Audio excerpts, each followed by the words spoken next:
BJP BJD मेंट आसिला बड़ खबर। BJD BJP मेंट को नहीं आसिला बड़ खबर। गुरुत्वपूर्ण घोषणा कली बीजेपी सभापति।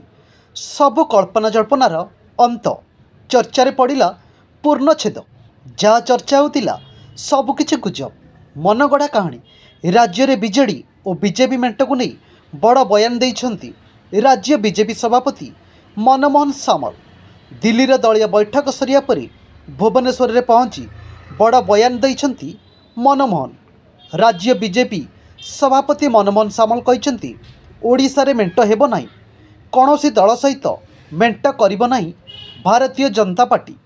दल एकाकी विधानसभा 147 आसन और लोकसभा 21 जाक आसन रे लड़िबो आउ सरकार भी करिबो।